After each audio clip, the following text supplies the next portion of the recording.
of February. His family commented that Hugh was something of a maverick, often controversial, never afraid to be different. Even his date of taking his last breath was different. So perhaps his life can be especially celebrated every 4 years. He was 89. When Hugh had a health issue with his heart 10 years ago and was admitted to a Glasgow hospital, he was astonished to receive so many cards and visitors while there. Perhaps he hadn't realised how respected and well liked he was. But look how many people are here. I'm sure he would be so delighted to see so many friends and neighbours here, as well as his family, who commented that he was the core of the May family. So we gather for this memorial ceremony. There has not been a formal funeral. You may know that Hugh generously donated his body to a medical school, and his family have reflected on how his formal childhood education in Govan was interrupted all those years ago by World War II. He missed a lot of schooling and left school with no qualifications, but only now he organised to get into the University of Dundee at the age of 89. Sue Black, Professor of Anatomy, wrote in All That Remains from her student days, "My dissection partner and I had been assigned the cadaver of this selfless donor. That would be our world of investigation for a full academic year. It is an experience that immediately challenges your perceptions of yourself and others. You feel very small and insignificant when it dawns on you that here is someone who in life made the choice to give themselves in death to allow others to learn. It is a noble deed that never lost its poignancy for me." So that's Hugh. Yes. Goodbyes are always sad and poignant, but this is also a day to share your tributes and thanks for who he was, his love, his experience and wisdom. Hugh rose to health challenges with stoicism and courage. In recent months, he was thinner and more frail, and with typical pragmatism, he told his family that he was done for. He had cancer. They realised how unwell he was when he mentioned that Flo was getting in the coal for him. In February, he was taken to Oban Hospital for assessment, but he was discharged home, where he wished to spend his last days. A lifelong atheist, it was an easy decision for the family to have a humanist ceremony here in his beloved home environment. As humanists, we seek guidance from human warmth, intelligence, creativity, and concern. It is within this ancient tradition of human affection, support, and understanding, all attributes that Hugh had in abundance, that we come together for a celebration of his life.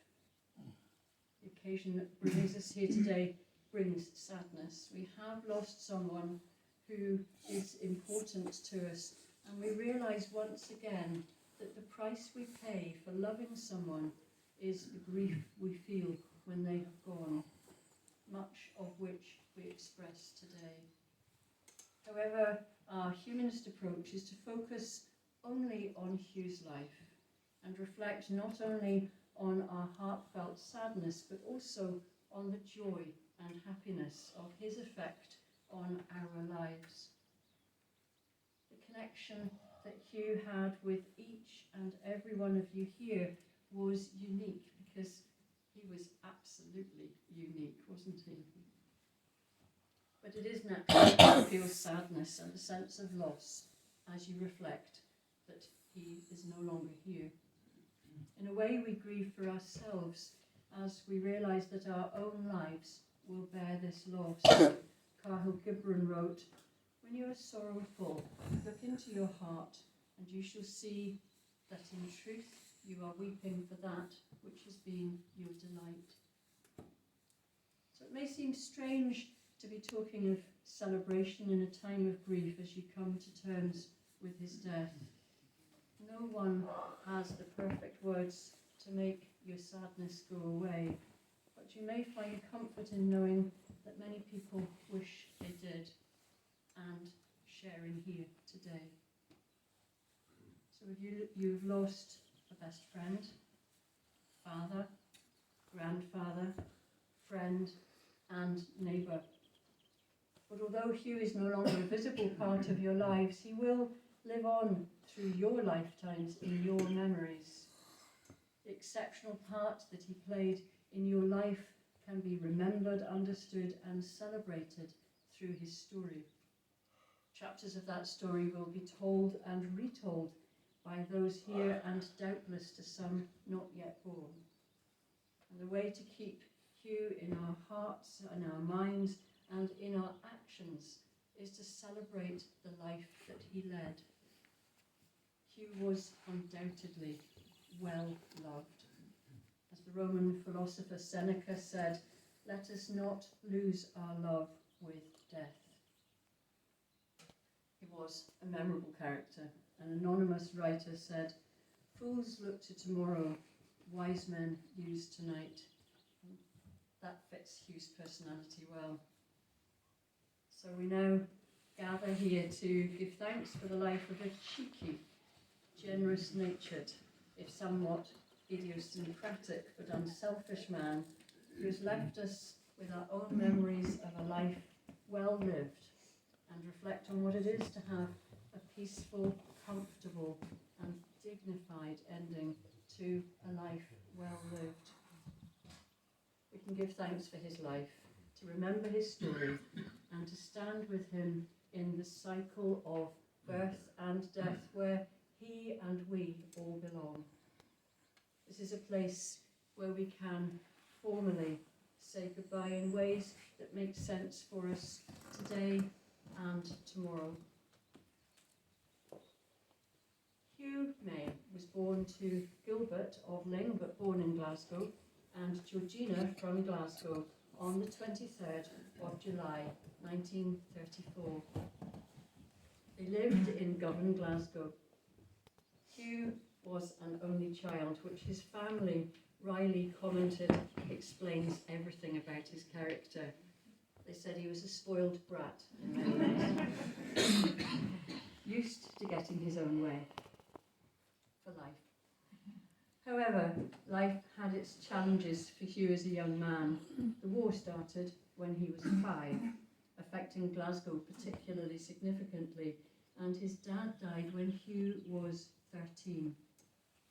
His dad was something of an entrepreneur. He ran a corner shop on Paisley Road West. The shop was the first to have a refrigerated cabinet on that long road, a major route from Glasgow to Paisley before the M8 was built. Hugh often related how they had access to a range of goods that were rationed during the war. His dad seemed to have useful contacts. On leaving school, he worked in the shop with his mum until he was called up for his 2 years national service. He was in the RAF as a driver for the officers.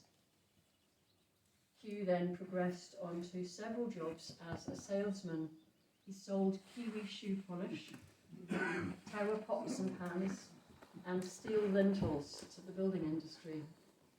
He's said to have been able to sell ice cream to polar bears. He certainly had a certain charisma and charm and was a natural salesman, and it was work he enjoyed. He attended Boys' Brigade as a young man and rose to the rank of sergeant, and always spoke fondly of that time. And he was a lifelong Rangers supporter and proud shareholder. Not his wisest investment, but not a great loss either. The certificate showing his ownership of one solitary share is still on the bathroom wall. He loved swimming and diving, and he was much influenced by film idol Johnny Weissmuller, who played the role of Tarzan in a series of films through the 1930s and 40s. And And he, that's Johnny, not Hugh, was also an Olympic swimming champion. As well as football, Hugh also liked cricket, going so far as to name his firstborn son after West Indian cricketer Garfield Sobers, something Gary is yet to forgive. That said, after the Boys Brigade in RAF, his main participation in sport was golf, though he and Sylvia did join the Oundle Tennis Club, and there is a photo of him in a curling match on a frozen loch.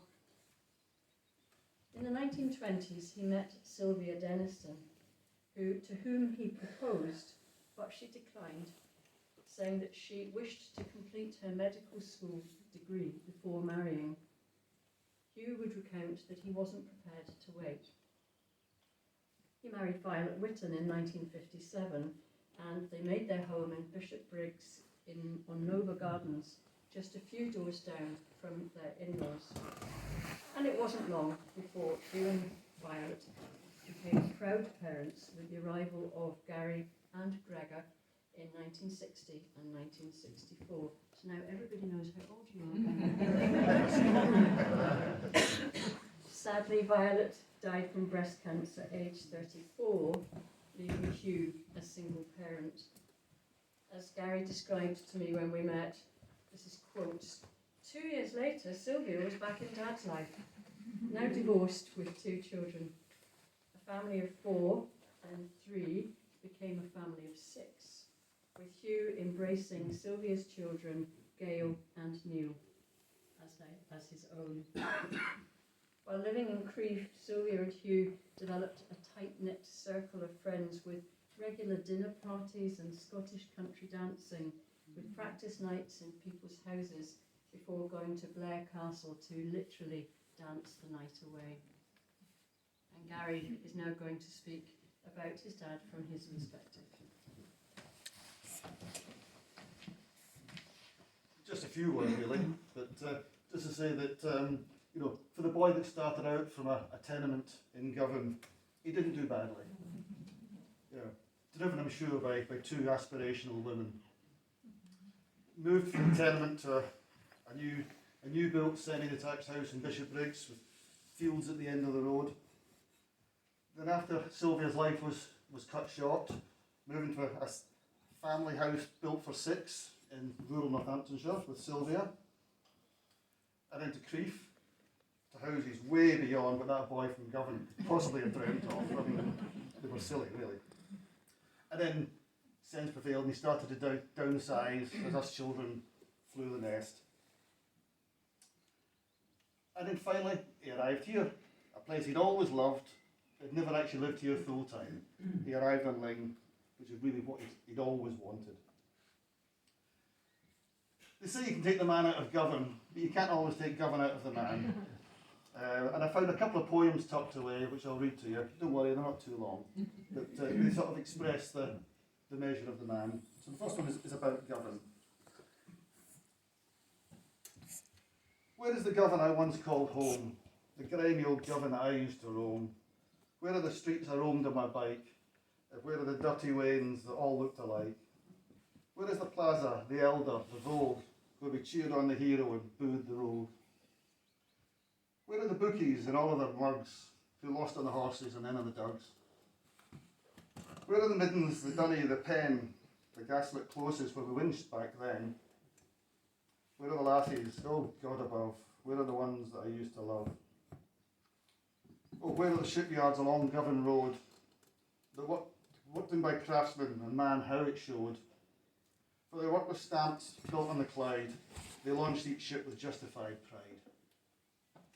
Aye, where are the friends of my long ago past? Whose friendship was meant to last and to last.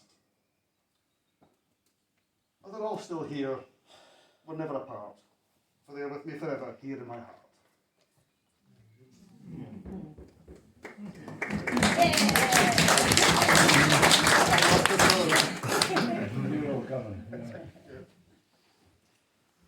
We know he was a bit of a character, and this second poem brings that out. He particularly liked this one, so he kept it tucked away. It's called An Old Git. And despite the wonders of the internet, I've not been able to find out who wrote it. Perhaps he wrote it himself. I've always wanted for to be a carnacious gun and old kit, getting on my family's nerves and always stirring it. I want to dribble cold porridge down my good trousers, to stagger home drunk late at night, coming from the boozer. Watch only young lager louds for bedlam and merry hell, when a grumpy old gunman git could do it just as well. Everybody's got the right to choose their way of life, to scheme and plot and think of ways to get back at the wife. And if my kids should try to get their paws on all my money, I'm going to make sure I have a last laugh, because I won't have any. And when I do, I know my wains might bury me in the midden.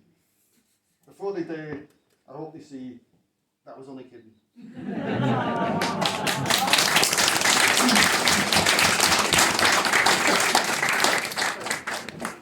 Well done, and thank you. Hugh, having claimed to be allergic to dogs as an excuse not to have one, clearly put his love of Sylvia above a runny nose and took to dog ownership like the proverbial duck. No side effects or allergic response now. Hugh enjoyed seeing his family grow up, finding their own interests and independent lives and moving away. He would say they annoyingly kept coming back to see him. Seriously, he loved seeing them and the grandchildren. This feels like a roll call here. Put your hands up if you can. Lucy, Graham, Hannah, Matt and Rory, who arrived between 1991 and 2007. And another few weeks with us would have seen him becoming a great-grandfather. He clearly enjoyed his space too. Two questions were inevitable when the family arrived. Would you like a cup of tea? And when are you leaving? And two words now from Lucy. Yes. Yes. Thank you. Okay, lovely. Thank you. My granddad had a twinkle in his eye. He was cheeky, sassy, and sharp. He was the king of the chest freezer, a gin and tonic purist, and a devourer of crime novels, a collector of slippers and reading glasses. He was never afraid to be the centre of attention. He was sometimes tricky and often outrageous, not thinking before he spoke a lot of the time, and always trying to be controversial, which would often get him in trouble. He was sometimes hot-headed and stroppy, a true only child. But my granddad was also a softie, affectionate, cuddly, loving and funny. He loved his family, and he let us know this. He was generous and honest, an open-hearted romantic, but most importantly, he was fun. He had the spirit of a young man. I think of him strutting down to the beach on his 80th birthday wearing his Panama hat, only to dive into the icy cold sea like he had done his whole life. The same boy and the same sea, decades earlier at Glassford, when the other children would chuck coins into the water for wee Shaggy to dive in and catch. He was the centre of our family.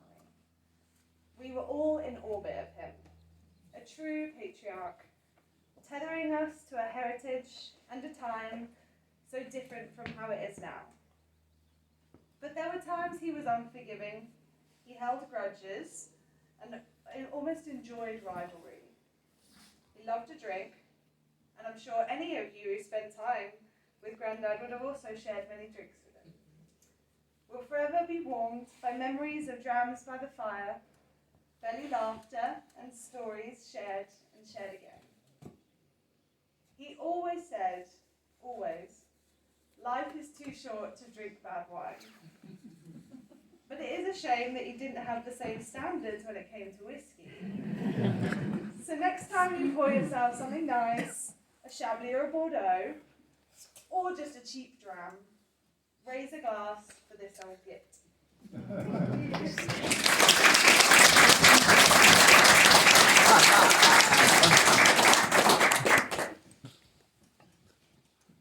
Over his long and indulgent lifetime, Hugh, as Lucy has said, enjoyed cooking mainly French cooking with plenty of cream, butter and wine added to dishes. He was keen on entertaining and displaying his cookery prowess to his guests. When Sylvia became ill, knowing Hugh would soon be on his own, she rescued Lottie, a characterful mutt of a dog who always had a huge place in Hugh's heart. Lottie motivated him to get out of bed in the mornings and to keep active after his loss. After a long life with Hugh, being surrounded by his care and love, she is now buried in his front garden. Sylvia died in 2008, and Hugh made the decision to return to his roots here on Ling. He was related to easily half the island, and his whole life was really encapsulated in the first 5 houses in a row here in Calico. A photograph comes to mind of Hugh on his first birthday outside number 43, paired with a familiar image we all have of him on the doorstep of number 39. Is that the pictures on here? Oh yeah, loads of them. Hugh, like many of you, tied by ancestral heritage, was part of something special here on Ling. A community that cares, shares and welcomes. Something that brought Hugh's family great comfort in his grief. He made many good friends, particularly, another roll call here, Chrissy McClay, George Mackenzie and Flo, known as Granny Flo, his neighbour and closest friend and ally for the last 16 years. Hugh had a lovely, largely happy life. He rose above the tragedies and challenges he faced, and he made the best of his long life wherever he lived. He felt honoured to feel so welcomed by the Ling community. He gave a lot to life and to the community, but he also felt warmly received, and the family really appreciate how happy Hugh was here on Ling, how he was never lonely and looked after by a special kind of community that respects one another. So after Hugh has completed his 3-year residency at Dundee Medical School, his ashes will be returned to Ling and scattered alongside violets up at a small stone cairn on the hill above the church. Is that just up there? Please stick around for refreshments, and we invite you to share with one another your treasured stories or memories of Hugh. Members of his family today, as you may have noticed, are wearing t-shirts with their favourite images of Hugh on them, and each image, of course, tells its own story. On behalf of the family, thank you for being here today. And particular thanks are due to everyone at Easdale Medical Centre. Too many individual folks to mention each by name, but your standard of care and the joined up thinking and coordination of care for Hugh was really appreciated. The family said you have all been compassionate, effective, always communicative and just lovely. Also thanks to Hugh's neighbour Dave Davis, the Colourpool Hall Committee, to all neighbours and the whole of Colourpool community. Please go forward with love and take care of each other. Once again, on behalf of the family, thank you. And they're now going to lead you off with a song, I believe. Hopefully, if it works. I love the technology.